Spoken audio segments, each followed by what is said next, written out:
નમસ્કાર, યલગાર ન્યૂઝમાં આપનું સ્વાગત છે। જોઈએ આજના મુખ્ય સમાચાર।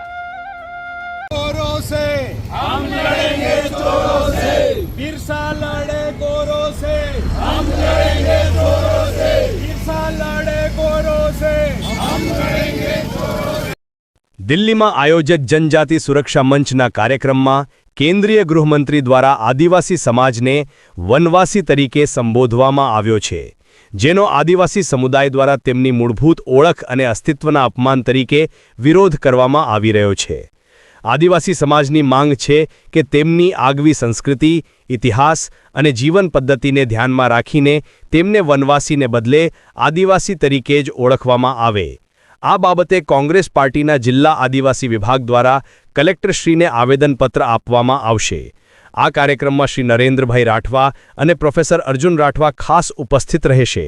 આદિવાસી સમાજની ઓળખ સાથે કોઈ પણ સમજૂતી કરવામાં નહીં આવે તેવી મક્કમતા વ્યક્ત કરવામાં આવી છે।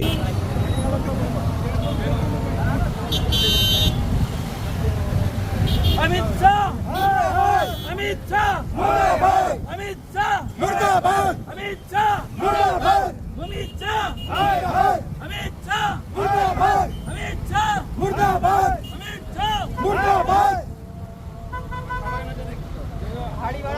वनवासी नहीं है हम, आदिवासी है हम, वनवासी नहीं है हम, आदिवासी है हम।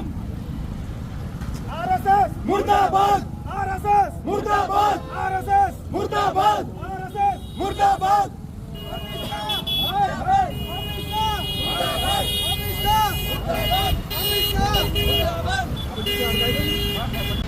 આખા ગૃહમંત્રી આપણને આવીને એવું કહેતા હોય એમના દિલ્હીની અંદર સભામાં કે 11 વખત એમણે વનવાસી વનવાસી શબ્દ બોલ્યા છે।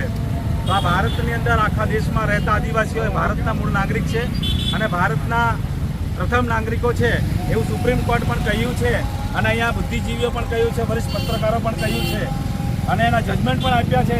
ત્યારે આજે આદિવાસીઓને વનવાસી કહીને આ સરકાર ભાજપ સરકારે આદિવાસીઓને શું કરવા માગે છે?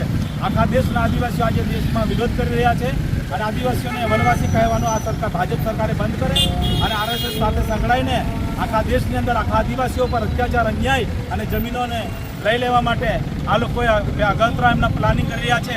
અમને ડર છે કે આદિવાસીઓને સંવિધાનની અંદર આદિવાસી શબ્દ ભાજપ સરકારને ઉમેરવું જોઈએ। આ દેશના આદિવાસીઓને ખુશ કરવાની જગ્યાએ આ દેશના આદિવાસીઓને વનવાસી કહી અને આદિવાસીઓને વનવાસી કહી અને આની પર એક બહુ મોટો અન્યાય અને અત્યાચાર કરી રહ્યા છે। અમિત શાહ સાહેબને ખરેખર આ ભારતના ભાજપની સરકાર છે અને અમે ચેલેન્જ આપીએ છીએ જો અગર આવા વારંવાર કરશે તો આ દેશના સમગ્ર ભારતના આદિવાસીઓ સડક પર ઉતરી સાંસદ ઘેરશે અને તમારો વિરોધ પણ કરશે। જોહાર જય આદિવાસી। ટીનાભાઈ ભીલ, એસટી સેલ પ્રમુખ, કોંગ્રેસ।